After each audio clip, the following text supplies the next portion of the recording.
Bueno, mientras vais entrando, os voy presentando un poquito.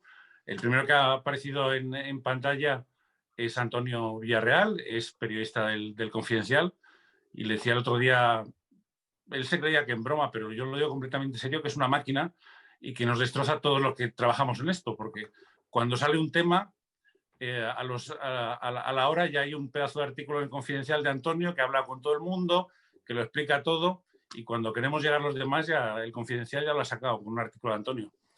Esther Samper, que es bueno, la que aparece en mi pantalla, no sé muy bien si en todas las pantallas vemos lo mismo, pero yo estoy viendo ahora mismo a Esther. Es médica, es además doctora, y corrígeme si me equivoco con esto, en ingeniería tisular cardiovascular. Sí, así es. Y desde hace 7, 8 años, ¿no? También te dedicas a la divulgación científica en los medios y has hecho una cobertura muy interesante en el diario.es durante estos meses de pandemia. Y no sé si tenemos por ahí a Pampa también. Sí, hola, ¿qué tal? Hola, Pampa, ¿qué tal? Buenas. Pampa es la redactora jefe de la agencia SYNC, que es también la editora, ¿puedo decir eso? Sí, la redactora jefa, sí. La redactora jefe de SYNC. Y tenemos a Antonio, que es un pedazo de periodista, tenemos a Esther, que es médico, la que más sabe de los temas técnicos, sin ninguna duda de nosotros, y además divulgadora. Y también yo creo que tener a Pampa es súper interesante porque la agencia SYNC hace un periodismo un poquito distinto a los demás. No están, digamos, en la guerra de las noticias de última hora, en reportajes mucho más largos, con muchísimas fuentes, un poquito más calmados, digamos, por supuesto, pegados a la actualidad, pero un poquito más calmados y tratando de ir un poco más al fondo del asunto. Así que también creo que era muy interesante que estuvieses con nosotros porque creo que tienes un punto de vista sobre toda esta historia bastante diferente al que a lo mejor tenemos nosotros, que nos piden, venga, escribe un artículo en 10 minutos, y además tú también tienes relación con un montón de colaboradores, editas textos, y creo que la aportación a esta mesa redonda puede ser súper interesante. Gracias. Bueno, si queréis, vamos a empezar por una curiosidad que os preguntaba el otro día por mail. Vosotros, ¿cuándo fue el primer momento donde escuchasteis hablar de que en China había unas neumonías de origen desconocido? Pues yo creo que fue en enero, no sé si coincidís conmigo, pero vamos, a principio de enero ya se veía. Y vamos, la primera pieza que nosotros publicamos en SYNC sobre el virus que en aquel momento lo llamábamos todavía el virus de Wuhan, fue a mediados de enero. Precisamente lo que hicimos fue pedirle una tribuna, un artículo de opinión experto a Luis Enjuanes, que es el virólogo súper experto del CNV en temas de coronavirus. Creo que pues es una tribuna como del 20 de enero o una cosa así. Y que además se titulaba el virus de Wuhan, porque todavía la OMS no le había dado el nombre oficial, quitando las connotaciones después que pudiera tener, ¿no? Que ponerle nombres a los virus y también a las enfermedades es importante para evitar xenofobias, que bueno, de todas formas ya lo hablaremos, pero difícilmente evitables son con ciertos mensajes que vamos escuchando. Entonces, bueno, pues fue por esa época, y además era el debate aquel del sologripismo, no sé si os acordáis, ¿no? De muchísima gente, esto no es más importante que una gripe y tal.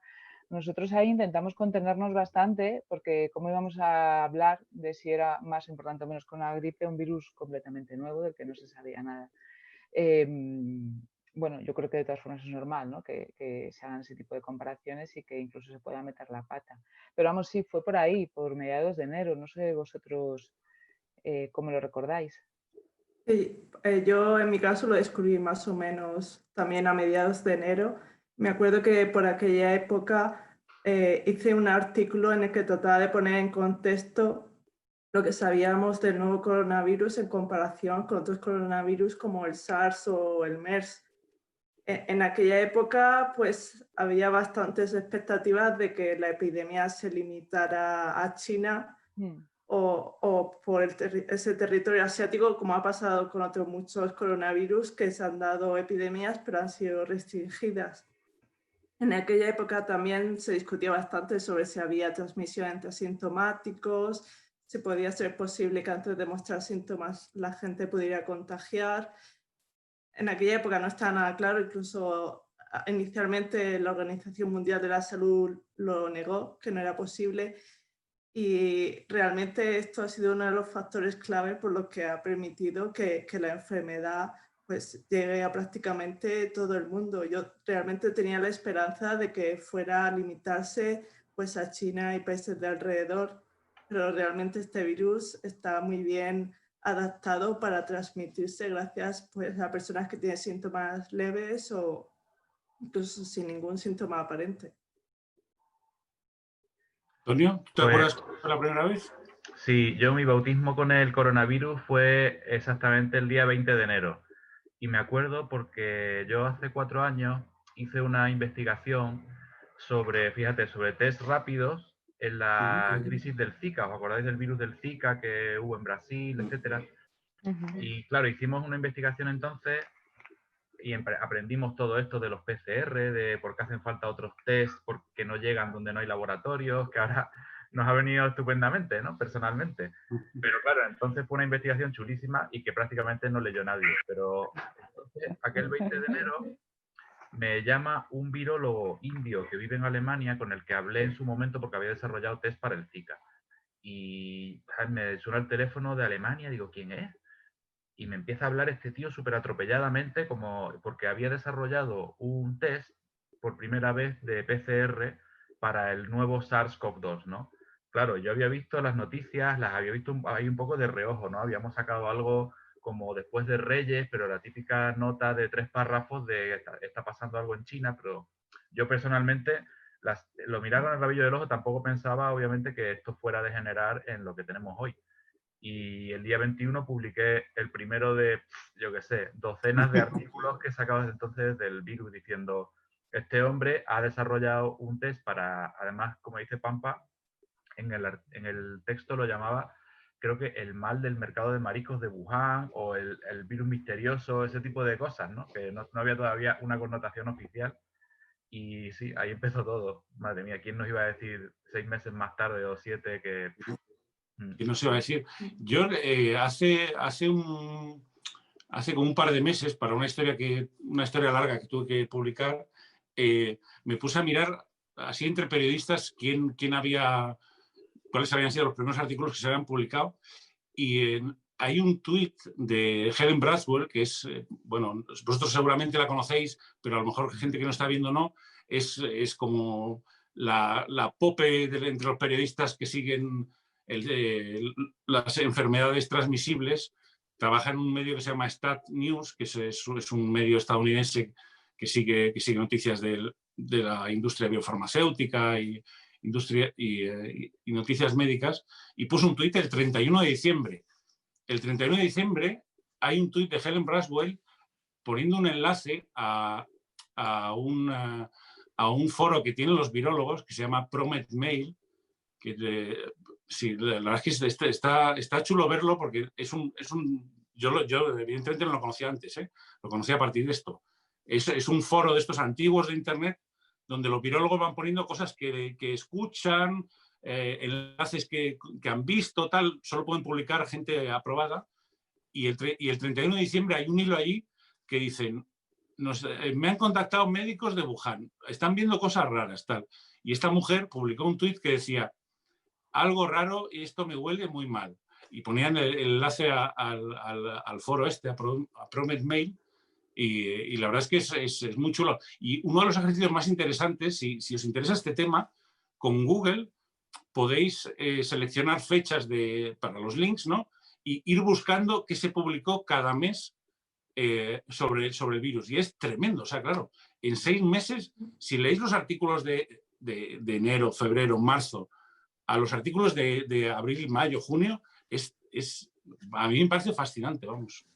Bueno, es que el 31 de diciembre fue el día en que se notificó el brote por parte de las autoridades chinas, ¿no?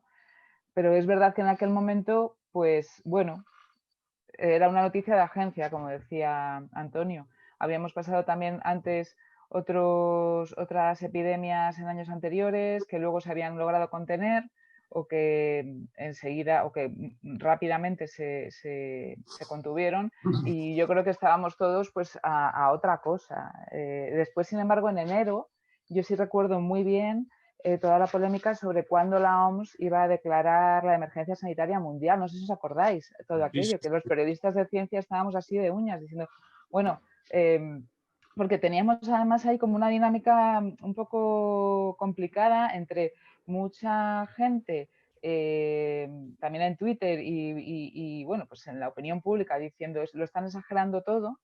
Había esa tendencia de lo están exagerando todo, y luego pues otra corriente diciendo no, es que si hay una emergencia sanitaria habrá que declararla, y en medio la OMS pues haciendo los malabares que solemos ver en la OMS, ¿no?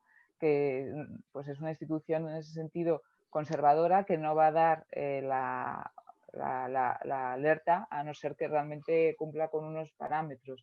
Y además también fue, yo creo, muy interesante, y sigue siendo interesante, explicar ese tipo de conceptos. Que se declare ya la pandemia, bueno, pues es que la pandemia tiene unos criterios, o sea, no significa que sea más o menos grave. Pandemia es que afecta globalmente al mundo, no significa que sea más o menos grave. O sea, en ese sentido yo creo que también ha sido interesante el manejar conceptos y explicárselos al público general, ¿no? Mira, yo sí, Antonio, Esther, ¿cómo visteis vosotros los meses, o sea, digamos, la segunda semana de febrero y los primeros días de marzo? Porque yo recuerdo que para mí personalmente era un lío, porque hablé con bastantes médicos esos días y según con quien hablaba, la gente tenía, o sea, la gente, incluso gente, hablé con algún virólogo que se dedica al Zika 100% en su vida profesional, hablé también con un montón de médicos y según con quien hablases, las opiniones eran como muy diferentes, ¿no? Las expectativas. Yo me encontré con muchos que me decían, bueno, ya estamos otra vez como en 2009, ya está, la OMS necesita que se hable de ella porque ahora no tienen pasta, necesita que tengan un poco de visibilidad, las farmacéuticas ahora nos van a endiñar otro Tamiflu, como pasó con la gripe aviar, y otros te decían, ojo, que esto como se desmadre va a ser una locura. Y entonces, como decía Pampa, esos días para mí fueron un poco locos porque no sé, escuchabas a gente que decía, esto es como la gripe, las tablas de mortalidad tampoco parecen tan altas, otra gente te decía, si esto se desmadra, va a cambiar el mundo. ¿Cómo lo visteis vosotros, Antonio y Esther?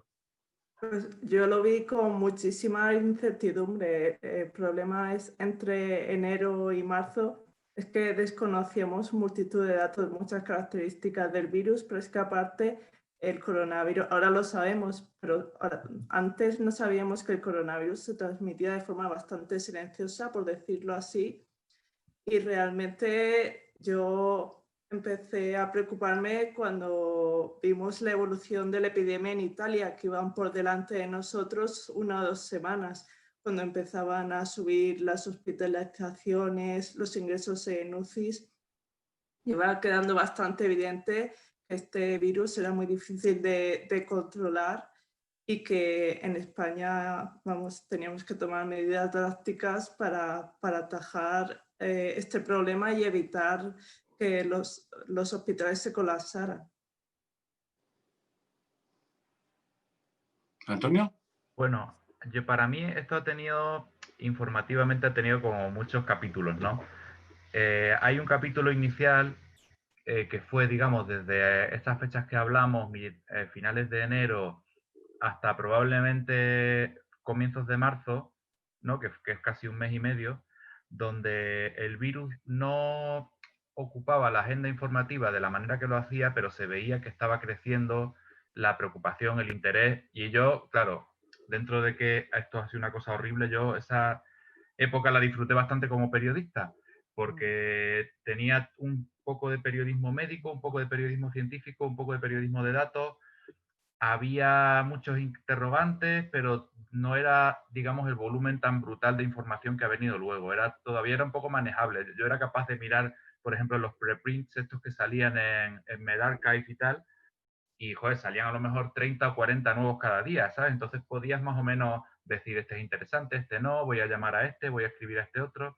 Luego ya, un poco más tarde, se volvió, pues eso, como una cascada, ¿no? Se quitó el tapón, se metió todo y, claro, además también en un medio como el mío, donde no hay a priori muchos expertos en ciencia, prácticamente estaba yo y algún otro colaborador, claro, todo era un cuello de botella, todo el mundo me llamaba. Ahora ya no hay problema porque el periodista de tribunales sabe lo que tiene que hacer con, ¿no? con los temas de coronavirus, los de nacional, los de internacional, pero al principio era todo el mundo, Antonio, ¿qué es esto? ¿Qué pasa? ¿Esto es grave? Mira, me ha llegado esta noticia, ¿es verdad? ¿No? Este paper.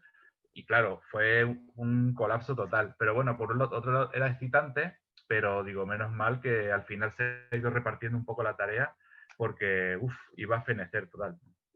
Pero ¿os acordáis de aquel día que se volvió muy viral un vídeo de Lorenzo Milá, creo que era, que estaba corresponsal de Televisión Española en Italia, y dijo como que, bueno, esto es una gripe, y lo dijo de manera muy enfática, ¿no? Y yo recuerdo que ese día todo el mundo se volvió loco y había gente que se reía de él, había un montón de gente que decía, veis, por fin los medios que dicen la verdad, otros nos están engañando, están exagerando. Yo recuerdo aquel día como uno de los que digo, es una locura esto, tío. Porque pusieses lo que pusieses, no sé, sentías como, o yo por lo menos sentía, no sé si me estoy quedando corto, si estoy alarmando, y hablando con un médico en concreto, hubo algo que me dijo que me marcó bastante, que me dijo, nadie quiere quedar en ridículo. Quiero decir, y me dice, si lo piensas, es mejor no para tener razón, sino para tu estatus personal casi. Si alarmas y luego no pasa nada, eso es el peor escenario, digamos. Así que nadie se va a atrever a decirte, aunque piense que esto va a ser una locura, poca gente se va a atrever a decírtelo porque se arriesgan a que dentro de 3 meses le recuerden, mira, tío, tú eras el que alarmaste, tú eras el que... No sé, ¿cómo lo visteis vosotros eso? ¿O cómo lo veis? Pues a mí eso me resultó bastante... A mí eso, o sea, me parece que produjo un ruido informativo muy, muy importante. Cuando hablas de, pues eso, de médicos, ¿no? Yo creo que hemos aprendido una cosa, que es que no hay expertos en todo y que cualquier médico no te vale para hablar de esto. Hemos aprendido a hablar con virólogos y con epidemiólogos, que son los que en ese momento, por lo menos desde mi punto de vista, tenían más cosas que decirnos. A mí, o sea, entiendo lo que dices, Alberto, pero yo fíjate que en ese sentido, ahí sí que en Sync pues tuvimos una reacción bastante fuerte de, no, mira, no vamos a ir con el discurso de que esto es una gripe porque es evidente que no es una gripe. Está bien no alarmar demasiado a la población, pero ¿cómo vamos a decir una cosa así? Es lo que comentaba al principio. Por ejemplo, el de Lorenzo Milá, pues sí que fue algo que yo creo que a los periodistas de ciencia nos puso un poco, o sea, ese día yo recuerdo el revuelo, ¿no? De una sensación de, pero ¿por qué dices eso? O sea, no tiene sentido, a lo mejor no te estás enterando de lo que estás diciendo. No pasa nada, todo el mundo se equivoca. Pero yo creo que hay al final los que más... O sea, sobre lo que has dicho, Alberto, creo que hay una cosa clave que es los que nos dedicamos a informar, pues en lugar de estar pensando tanto sobre cómo va a quedar nuestra imagen, es más importante que pensemos en qué evidencias tenemos en la mano y cómo vamos a contar las cosas con esas evidencias que tenemos en la mano, más que preocuparnos por nuestra imagen pública o por la popularidad que vamos a tener al lanzar un mensaje. Y creo que de eso se ha pecado bastante en esta pandemia, de lanzar mensajes en plan, con esto voy a parecer muy guay, esto es una vuelta de tuerca que nadie le está dando y es que aquí no hay que dar vueltas de tuerca ni ser los más originales del mundo, hay que contar lo que está pasando día a día. En eso nosotros desde Sync lo hemos vivido así, desde luego. O sea, las primeras semanas ir informando sobre lo que iba decidiendo la OMS y sobre las cavilaciones que iba habiendo, que era complicado contarlas y hicimos mucho reportaje de fondo de análisis, como antes decía, pero siempre siguiendo la actualidad, ¿no? pues me acuerdo un reportaje que tuvo un éxito brutal, que era Manual de supervivencia ante la crisis del coronavirus, que era de final de enero, o sea que ni siquiera estábamos en febrero. Pues hablando sobre las ideas erróneas que se tenían acerca de este virus. Bueno, no sé si he mezclado demasiadas cosas, ¿no? Pero por un lado, eso, el escribir o lanzar mensajes para la propia imagen, a mí me parece que es un error, porque la propia imagen de un periodista es su propia información y no de repente así afirmaciones que a veces pueden resultar erróneas o incluso un poco chuscas. Y no sé, a mí lo del solo gripismo me molestó bastante, de hecho, en aquella época. O sea, el estar afirmando constantemente esto no es nada. Recuerdo incluso conversaciones con amigos en la calle. No, porque he oído decir que es solo una gripe, y yo cabreada, de verdad, cabreada como una mona, pero ¿por qué os creéis eso? No es una gripe. O sea, desde el momento en que es un virus que no existía antes, es muy grave. O sea, yo recuerdo tener esa idea y hablar con los redactores de Sync y con colaboradores, es decir, ¿cómo puede ser que no esté calando la idea de que un virus nuevo es siempre una mala noticia y es siempre importante? No sé, a mí eso me penetró mucho en mi cabeza, esa idea. Eso... Disculpa, continúa, Alberto. No, que Esther, antes comentabas el tema de la comunicación de la OMS, que yo creo que también ha sido una de las claves sobre esta pandemia, porque bueno, al final funcione mejor o funcione mejor como organización o funcione peor como organización, si dice algo la OMS, eso tiene peso y al final pues todos utilizamos la latiguilla, ¿no? Según la OMS. Y yo creo que la OMS ha habido en dos cosas muy concretas. Tú comentabas una de ellas, Esther. Primero, el rol de los asintomáticos. Durante mucho tiempo la OMS como que estuvo muy... ¿Estás por ahí, Esther? No sé. Sí. Vale. La gente de la OMS estuvo como muy a piñón con que los asintomáticos no podían ser los transmisores. Luego cambiaron a no pueden ser los principales transmisores de la enfermedad, y también con el tema de los aerosoles. Desde el Comité Científico de la OMS como que tomó una posición muy clara diciendo que la transmisión por aerosoles tampoco podía ser la principal, y mientras había otros investigadores diciendo, oye, si hay eventos de supercontagios en una escuela de canto o en un ensayo de un coro, es que probablemente los aerosoles están jugando algún papel.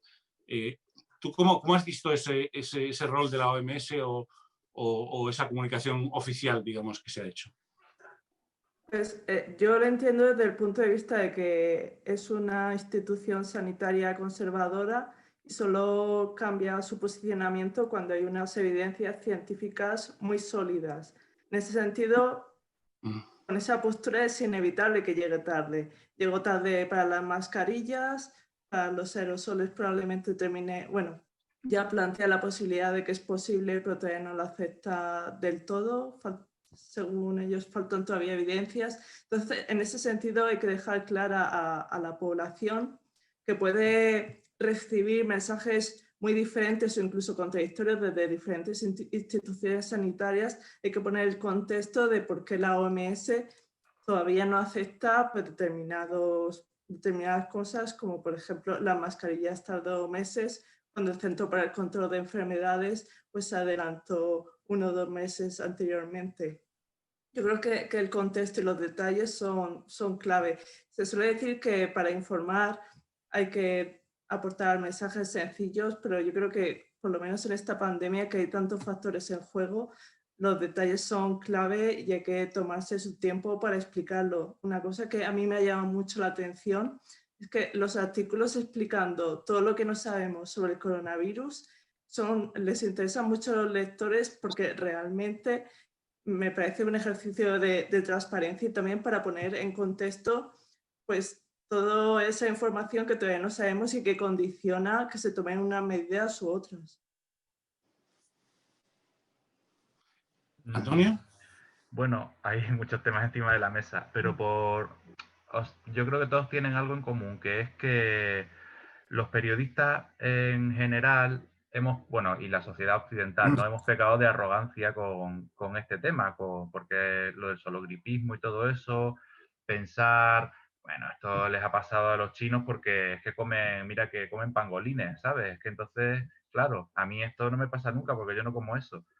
Y lo de Lorenzo Milá como, está guay porque es como una metáfora de eso, ¿no? Es un hombre que es un corresponsal legendario, pero para cuando dijo eso, yo recuerdo que yo, por ejemplo, yo había publicado ya un artículo comparando las tasas de letalidad de diferentes enfermedades, ¿no? De lo que se sabía por entonces, que ahí el COVID tenía como un 3 o un 4%, que hoy sabemos que depende mucho de colapsos hospitalarios, puede estar entre el 0,5 y el 10 o el 15 en determinados contextos. Pero bueno, en aquel momento de China y tal, lo que se sabía era como que el 3% morían y que la gripe era menos del 0,01.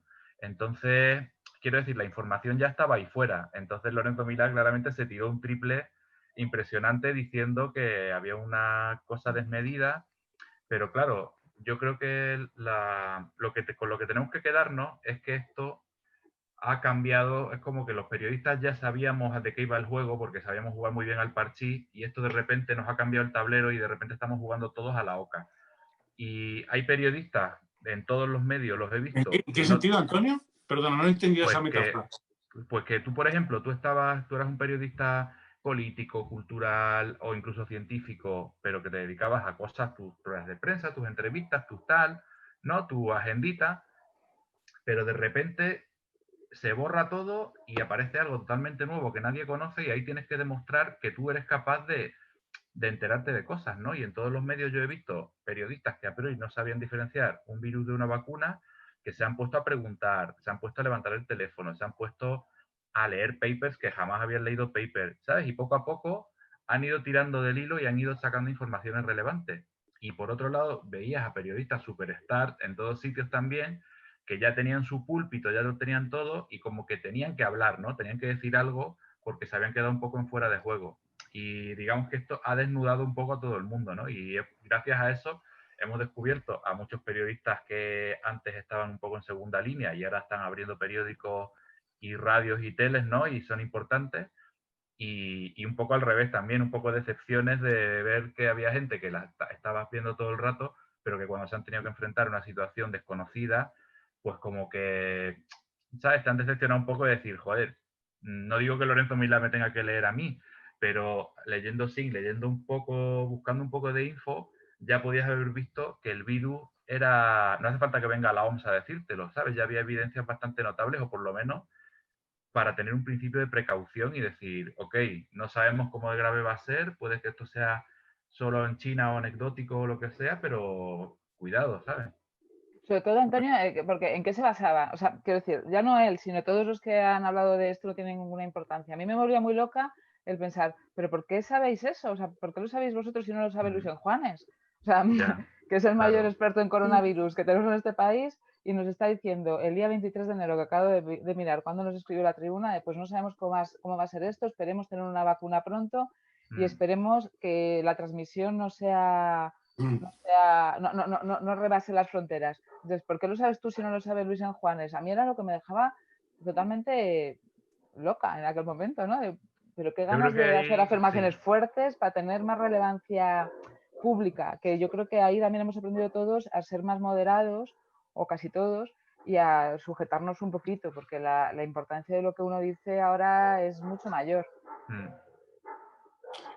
Hemos comentado entonces cómo ha sido esto, los triples o los errores que hemos cometido hablando de estos temas.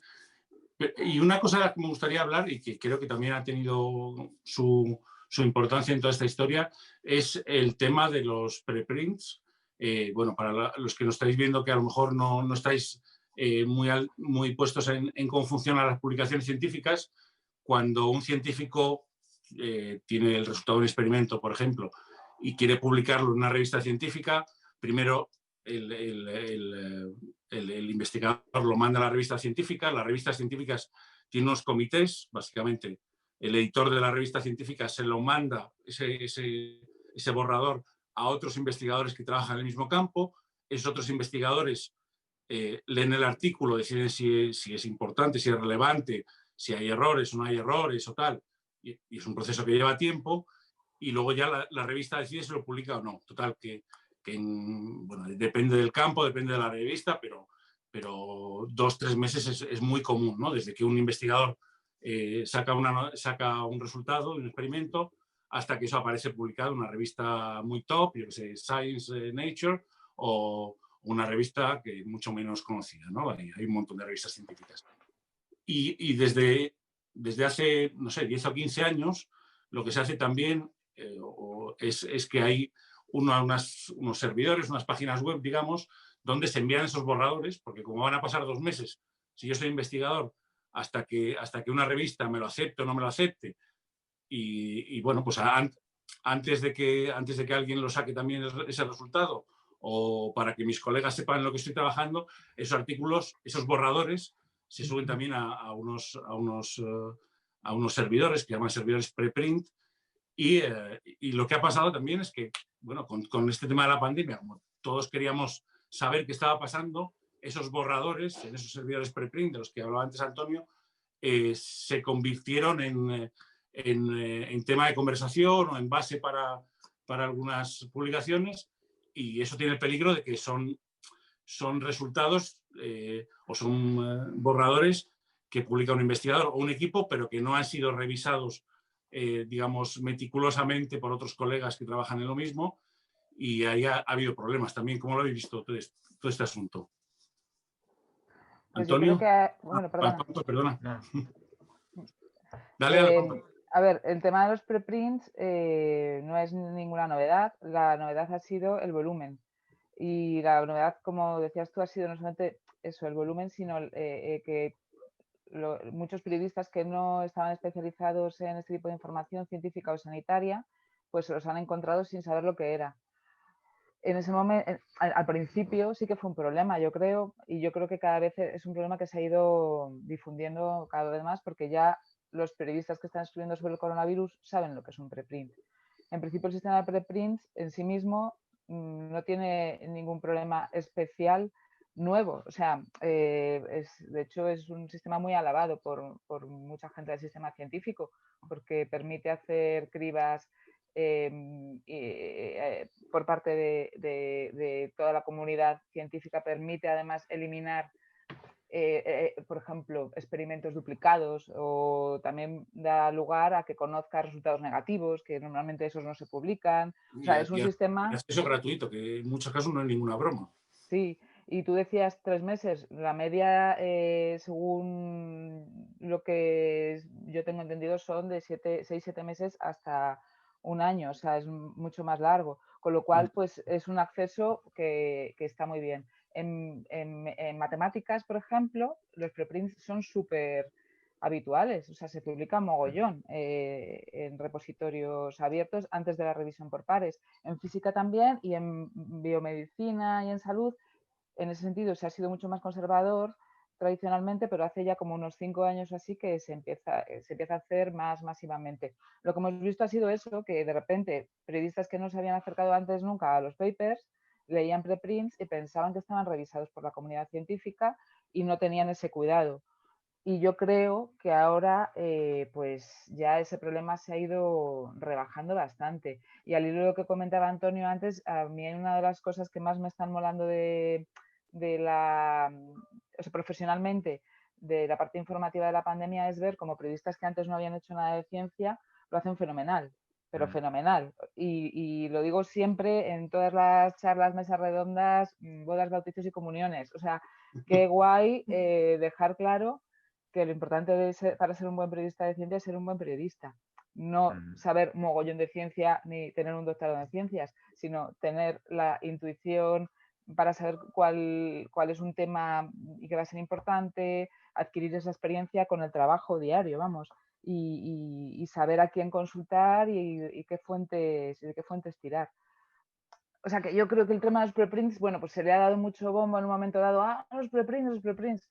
Pues bueno, pues ya hemos aprendido a manejar los preprints. Siguiente cosa, no sé cómo lo veis vosotros. Y si vamos un paso más allá, Esther, hemos hablado del tema preprints, pero no solo ha habido el problema de que a veces se hacía información sobre preprints, que como hemos dicho no estaba revisada por la comunidad, sino que ha habido también artículos retirados de publicaciones serias, además, o sea, publicaciones buenas, y ha habido artículos que se han tenido que retirar. ¿Cómo has visto tú esta historia de a lo mejor querer, que yo creo que es natural, ¿no? Querer publicar rápido, porque al final, bueno, pues en un tema como este hay miles de grupos trabajando a la vez, está claro que hay miles de experimentos que se están duplicando y alguna vez ha habido algún error y se ha retirado algún artículo ya publicado, no preprint. Sí, así es. Las prisas científicas, por así decirlo, durante la pandemia no solo se han notado en los preprints, que han sufrido una explosión brutal, sino que también en muchas publicaciones científicas de gran impacto se han publicado artículos pues, en cuestión de semanas o de meses, que eso es inconcebible en circunstancias normales. Y algunos de estos artículos, aunque hubieran sido revisados por expertos, pues se han retirado. Ahí realmente vemos la importancia de que aunque un artículo esté publicado, realmente es imprescindible consultar a expertos o ver otras fuentes que discutan la veracidad de ese artículo. Sí que es verdad que entre los preprints ahí cabe todo, hay mucha ciencia basura, por así decirlo.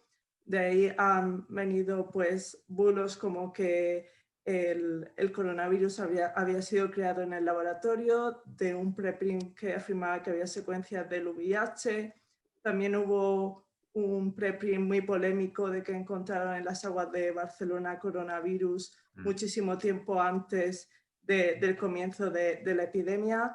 Pues alguien con un poco de formación científica en PCR veía que ese artículo no se sustentaba por ningún sitio. De hecho, creo que lo retiraron un poco después porque los expertos lo tumbaron. Entonces, de verdad, si en algún momento el periodismo tenía que ser cauteloso, yo creo que en esta pandemia lo estamos viendo constantemente, porque no puedes fiarte al 100% ni de preprints ni tampoco de artículos científicos. Siempre hay que contactar esa información o con otros artículos o con otros expertos. Yo sobre el tema de las retracciones de artículos, evidentemente, o sea, retracciones de artículos, me refiero a artículos no preprints de estos que estamos hablando, sino artículos que han pasado la revisión, que después el editor ha dado el OK, que se ha publicado y que unos días después de publicarlo otros científicos mandan una carta pública diciendo esto que habéis publicado no puede ser, tenemos datos que demuestran que este artículo no es cierto, ¿no? Evidentemente es una cosa mala, ojalá no pasase, pero yo creo que no está tan mal que haya pasado en el siguiente sentido, o sea, está mal que haya pasado, pero creo que no es tan grave en el sentido de que también eso nos ha permitido explicar a la gente un poco cómo funciona la ciencia en tiempo real. Porque creo que a veces desde cuando publicamos algo sobre ciencia damos la impresión de que la ciencia es como, pues casi como la Biblia, ¿no? Algo que ya está escrito, que no hay dudas sobre la teoría los investigadores han entendido algo y ya está, y ahí se queda la cosa. Y con este tema en el que había tantísimos investigadores trabajando, pues bueno, hemos podido ver que también hay, quiero decir, que la ciencia está hecha por seres humanos y los seres humanos se pelean y hay broncas y hay yo quiero publicar primero y hay este tío ha publicado y se ha saltado a hacer y podría haber hecho el experimento más tranquilamente, pero no lo ha hecho más tranquilamente porque quería ser él el primero en hacerlo. No sé, creo que eso, aunque no sea bueno que se hayan retirado artículos, creo que eso sí que nos permite acercar más al público cómo se hace la ciencia en tiempo real, ¿no? Y cómo se hace la ciencia en tiempo real, la ciencia es un proyecto humano, hecho por humanos y pues con las motivaciones y las flaquezas que tenemos los humanos. Sí, es algo muy filosófico. Dale, Antonio. Yo personalmente, es verdad todo lo que habéis dicho, de que, claro, que se ha acelerado mucho el proceso y que uno a veces se puede sentir abrumado ante la cantidad de información no suficientemente contrastada y además que tiene aspectos científicos, con lo cual una persona profana puede decir, es que aquí hay un paper, ¿no?, entre comillas, que dice tal. Pero desde el punto de vista de un periodista de ciencia, también lo que ha ocurrido, aparte de que la publicación se ha acelerado, es que el peer review ahora también se realiza en Internet de una forma brutal. Quiero decir, a todos se nos puede colar publicar algún paper o algún preprint que luego se desmonte, que sea una chorrada, como lo de las aguas de Barcelona.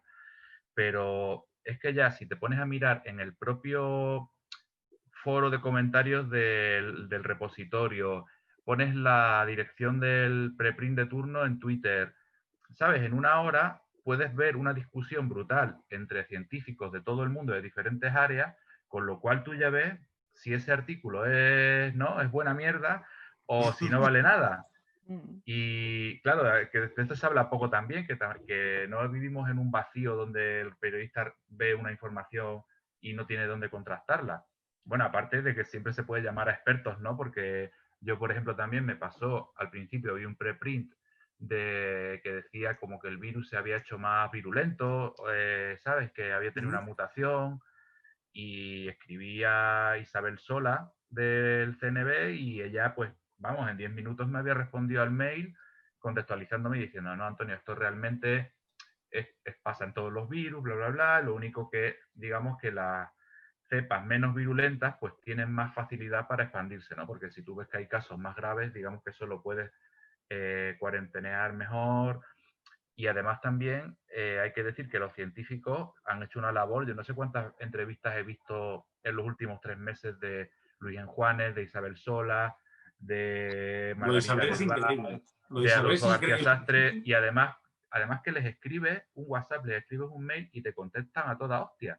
¿Sabes? Que no es que digas, ay, es que no, los científicos no... No, los científicos se han portado de la hostia, con perdón, para tratar de responder a todas las dudas periodísticas, por lo menos mi experiencia ha sido esa, de, oye, ¿qué pasa? ¿Sabes? Ellos también sentían que era una cosa de, joder, que era una urgencia sanitaria tremenda, y siempre que podían intervenir para tal, epidemiólogos, o sea, no he visto ninguno que fuera, es que no me viene bien, no, al revés, en cuanto pueda, a altas horas de la madrugada, cuando fuera, te respondían desde otros países, con lo cual, sí, mucha ciencia, digamos, basura, entre comillas, o poco contrastada, pero al mismo tiempo también es muy difícil que se te cuele si eres un buen periodista, porque hay mucha gente discutiendo esos papers, hay muchos científicos deseosos de contextualizarlo y también hay un sentido común que tiene que imperar siempre, ¿no? Es decir, a ver, no puede estar 2 años antes en Barcelona este virus y que no haya habido ningún caso detectado de lo que sabes. Y aún así podemos meter la pata, o sea, Ya. totalmente de acuerdo, pero bueno, pues también a mí yo creo que hay una cosa que sería muy guay, que es que reconociéramos cuando metemos la pata, que no pasa nada, que estamos metiendo la pata científicos, periodistas y hasta el apuntador, porque es normal y además hemos estado trabajando en un contexto súper estresante, que eso también hay que tenerlo en cuenta, ¿no? Y también me molaría hablarlo, cómo hemos trabajado mientras que estábamos encerrados en nuestra propia miseria.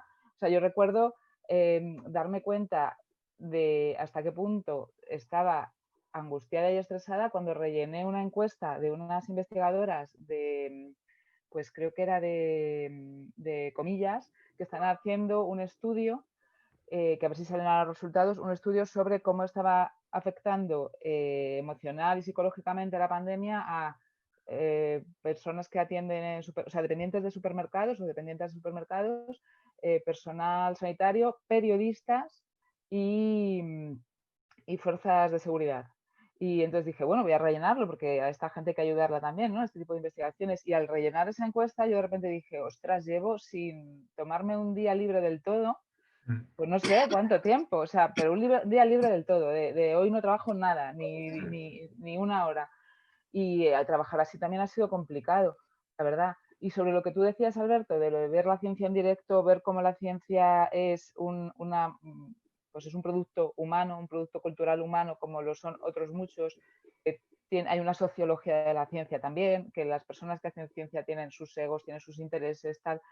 pues es que eso siempre ha sido así, o sea, no es ninguna novedad, ha sido así y está bien que se cuente y que se vea y que la gente lo vea como algo normal.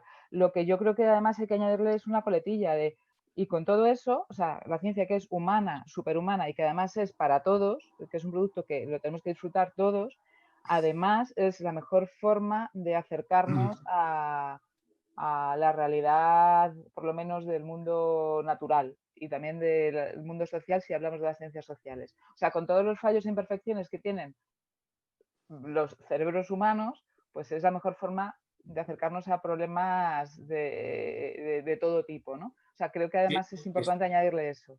Estoy de acuerdo contigo, pero yo creo que esa segunda parte, la coletilla que dices tú, yo creo que esa es la que repetimos y yo creo que desde mi punto de vista, a lo mejor no estás de acuerdo, pero la que está establecida, o sea, no sé cómo decir. Mira, no sé, por contar algo anecdótico. Yo la primera vez que, yo antes hacía investigación y la primera vez que descubrí toda esta historia fue estando un verano fuera en Boston y yo estaba haciendo el primer año de tesis y había un cálculo en el que mi directora y yo nos habíamos quedado bloqueados y se lo comenté a gente allí, oye, tíos, alguno sabe cómo podríamos seguir. Y cuando le conté a mi directora de tesis, bueno, que he estado por aquí, he estado preguntando a ver si alguien nos puede echar un cable, me echó una peta, en plan, pero tío, ¿qué haces?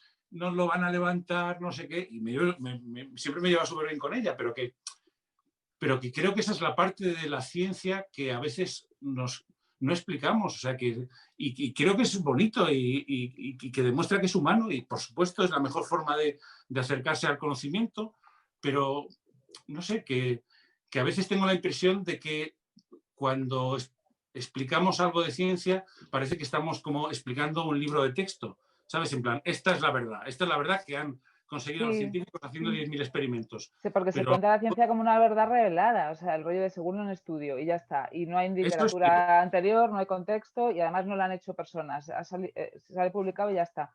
No, pues la ciencia tiene una sociología interna y de hecho hay un mogollón de investigación acerca de eso, vamos. O sea que tampoco es una novedad, pero es verdad que no se conoce, ¿no? Que la gente no sabe cómo funciona la ciencia por dentro, como dentro del mundo de la ciencia, pues hay un montón de relaciones humanas y de intereses que afectan también a los resultados, claro.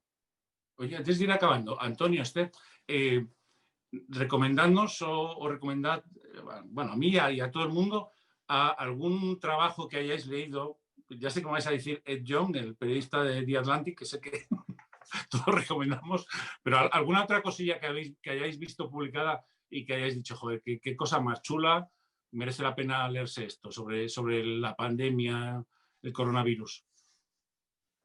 Pues a mí particularmente me llamó mucho la atención una infografía con un nivel de detalle que no había visto en ningún otro medio, del medio Investigación y Ciencia, bueno, Scientific American en inglés, que era una infografía de varias páginas sobre el mecanismo por el cual el coronavirus podía infectar a las células y cómo provocaba pues los diferentes síntomas y las enfermedades. La verdad es que me llamó mucho la atención porque, claro, no es un medio generalista, está dirigido a gente ya con cierta formación científica, pero me asombró el nivel de detalle y también de forma muy comprensible. Me pareció uno de los trabajos más destacados en esta temporada. Sí, eso es interesantísimo, perdón, Antonio, porque es verdad que hay asuntos, y yo creo que con el coronavirus pasa mucho, hay asuntos que con un buen gráfico o una buena gráfica te evitas párrafos y párrafos que no hay Dios que entienda, ¿sabes? Por ejemplo, con los datos, con los números diarios o con cómo funciona el ADN del coronavirus, cómo se transcribe, cómo se multiplica, no sé qué. Y hay un buen gráfico, por ejemplo, yo creo que en esto la gente del País ha estado muy bien. Hubo algún artículo del País buenísimo de infografías, el New York Times. Antonio, perdona, que ibas a hablar.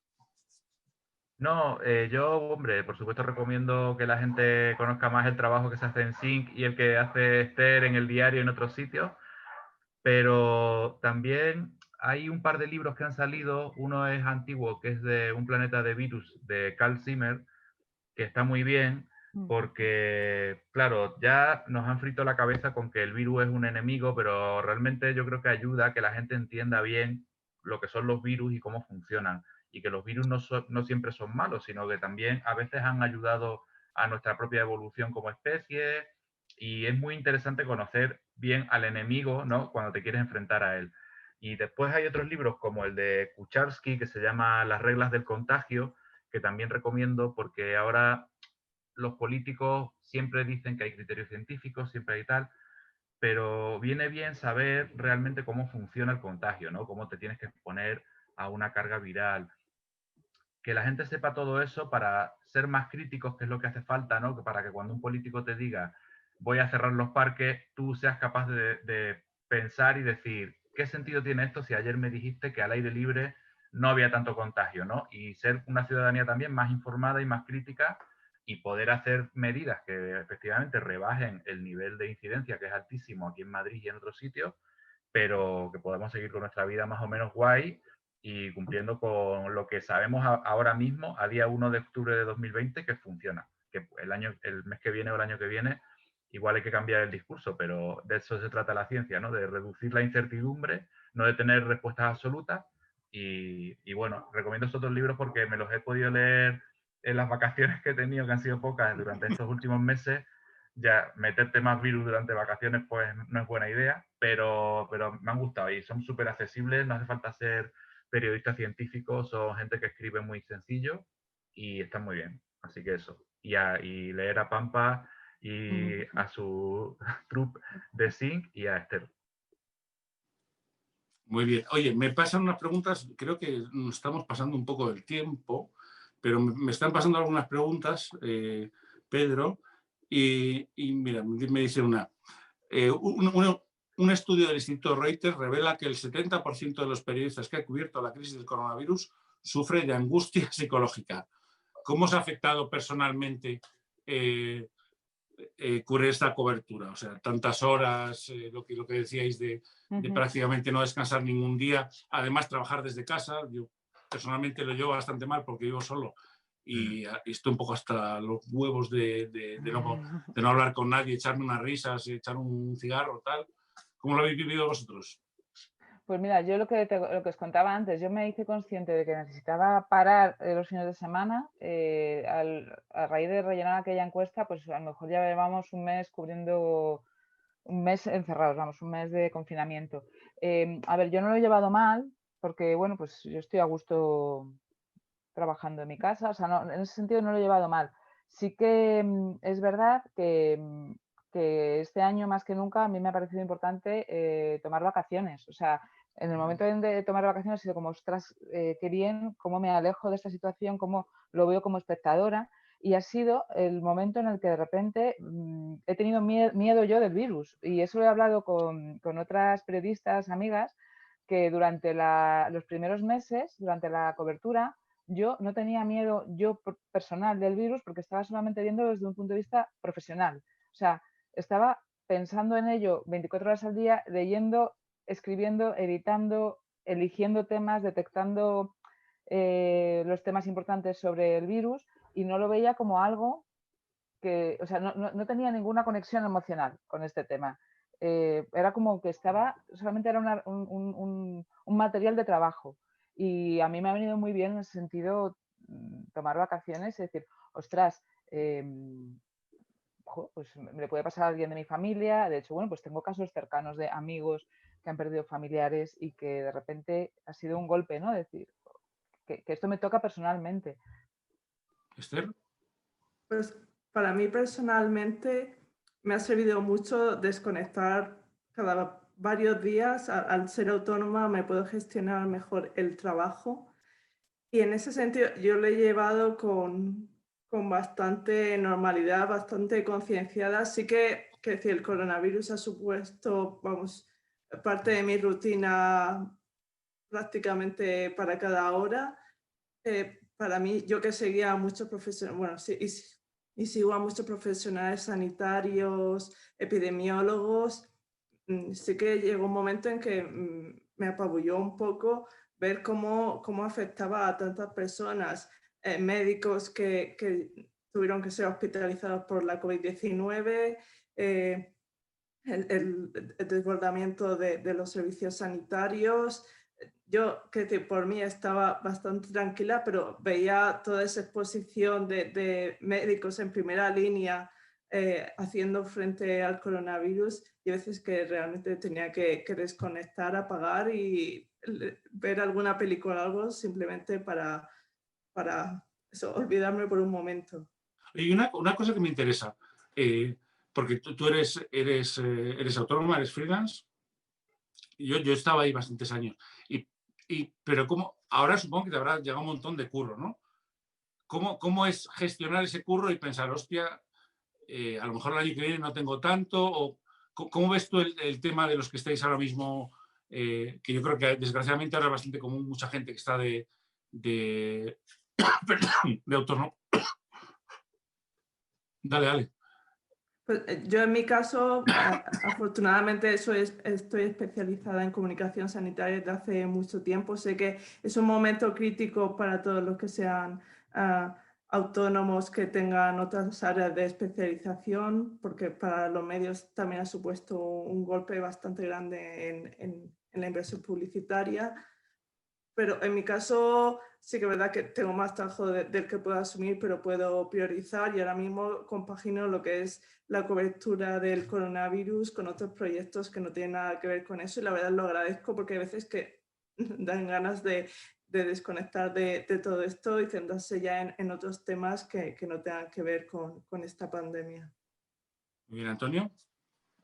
Pues para mí fue, como para muchos otros periodistas, una situación muy insana, especialmente durante el confinamiento, porque te levantabas y empezabas a currar y estabas hasta las 11:30, 12 de la noche currando. Los fines de semana, aunque teóricamente te autoengañaras pensando que estabas desconectando, viendo una peli, mi cerebro solo pensaba estos datos, estos temas que pasan en este país, esta curva, ¿sabes? Todo el rato. Si había un tuit de alguien, ostras, esto se lo pasas a otro, ¿sabes? Entonces ya poco a poco me tuve que obligar, esto antes de las vacaciones, cuando nos empezaron a dejar a salir, a pasear un poco, a salir a correr, ¿sabes? A simplemente estar media hora haciendo algo, impidiendo que nada del coronavirus entrara en tu cabeza, ¿sabes? De información ni de nada. Pues claro, se mezclaba la vocación con la urgencia, con el servicio público, pero al final te esclavizaba, ¿sabes? Afortunadamente tengo una familia que trata de sacarte de esas cosas y decir, bueno, ¿cuántas horas has trabajado ya? ¿No? Para ya un poco, pues vamos a sacar al perro un rato, vamos a cenar.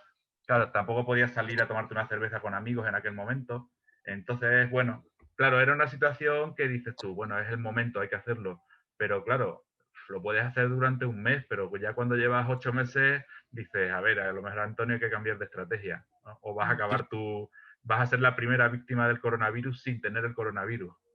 Y porque además, desgraciadamente, no tiene pinta de que esto se acabe pronto, ¿no? Una de las preguntas que más se repiten en el chat, que más me llegan, es que os pregunte, aunque sé que es difícil esto, y sé que es un poco tirarse un triple, cómo, si tuvieseis que poner probabilidades, ¿qué probabilidades le dais a que esto dure 6 meses, un año, 2 años? Que sigamos, digamos, que nuestra vida cotidiana siga tan marcada por la pandemia. Y sé que esto es elucubrar, que nadie tome esto como la palabra definitiva. Pampa. Yo creo que esto va a durar mucho tiempo y no sé valorártelo ni en meses ni en años. Mira, yo recuerdo cuando empezaba la pandemia, la semana que nos iban a confinar, antes de que nos confinaran, me invitaron a participar en un programa de televisión y todas mis respuestas fueron, pues es que no se sabe, así que al final me pusieron un total súper pequeño. O sea, en eso yo muy poco juego, es que no se sabe. Se sabe que mucho y se sabe que vamos a vivir una vida marcada por medidas de higiene, de distancia interpersonal, de uso de mascarilla y de ventilación constante. Por ahora es lo que se sabe y yo creo que va a durar meses y años. Y los coletazos luego económicos, pues ya veremos. pero esto, pues no sé luego cuánto va a ocupar en los libros de texto de los niños y niñas dentro de 50 años, a lo mejor ocupa un cuadrito solamente en un pie de página, pero a nosotros nos cambia la vida. Bueno, yo sí, si tuviese que hacer una apuesta, yo diría que esta va a ser un poco la historia de nuestra generación, quiero decir. La historia de nuestra generación en el sentido de que dentro de 50 años, cuando la gente pregunte, oye, ¿qué pasó a principios del siglo XXI? Pues dirá, la pandemia, ¿no? A lo mejor me equivoco. Ojalá no sé, no sea para tanto. De nuestra generación y también de la generación, yo pienso mucho en la generación de las personas más mayores que lo están pasando realmente fatal, que viven con una angustia tremenda. Sí, pero o sea, es algo que a mí me tiene muy, ¿sabes? Pienso mucho en esas personas que están con 90 años en una residencia y que de repente dicen, me quedan 2 años y no voy a volver a abrazar a mi hija, porque la puedo ver a través de una reja. ¿Qué mierda es esta, no? Joder, a mí me parece bastante brutal lo que está pasando con personas a las que les quedan pocos años de vida y la van a vivir así. O sea, cuando decía de nuestra generación, no me refería a nuestra generación, digamos, de edad que estamos aquí, sino de las personas que hemos vivido este tiempo, tanto más jóvenes como más mayores, ¿no? Y bueno, no sé, a lo mejor no es así, a lo mejor esto se soluciona pronto y luego tenemos la Tercera Guerra Mundial en 5 años y entonces nos hemos olvidado la pandemia, pero ¿qué piensas tú, Antonio? Hombre, yo creo que esto no va a ser como que un día parezca fin y ya está, ¿no? Sino que probablemente los que vivimos en países más o menos civilizados y tenemos acceso a, ¿sabes?, a determinadas cosas o un nivel de renta, pues a lo mejor a lo largo del próximo año, si las vacunas empiezan a funcionar bien, si aparecen tratamientos, podamos más o menos vivir, pues como hemos estado, digamos, en el pasado mes de julio, ¿no? Puedes irte de vacaciones, puedes salir, tienes que tener un poco de cuidado, ponerte una mascarilla de vez en cuando, pero claro, hay que pensar también que hay países a los que la vacuna va a llegar más tarde que otros y que mientras haya una persona con COVID-19 en el mundo, esto no se habrá acabado, ¿sabes? Entonces, no creo que esto sea una cosa como de pum. Sí, los que vivimos en España, en Europa o en Estados Unidos, en algunas ciudades más grandes, probablemente a lo largo del año que viene, igual podemos volver a una vida más o menos como lo que era antes. Pero claro, las consecuencias de todo eso tendremos que comérnoslas, ¿sabes? La bajada del PIB, el paro, ¿sabes?, las crisis sanitarias, el desgaste en los médicos y enfermeras, eso va a estar ahí seguro. Y luego, claro, que en otros países, Brasil, en África, en tal, siempre te puede volver un nuevo rebrote, ¿sabes? Porque eso no se va a acabar por igual el mismo día en todo el mundo, ¿sabes? Irá por fase. ¿Esther? Sí, yo coincido con Antonio, esto no se va a terminar de repente, va a ser algo progresivo. Depende de la eficacia de las vacunas y de cuándo se puedan distribuir masivamente, pues si tenemos suerte será a lo largo de 2021, si no más allá de 2022.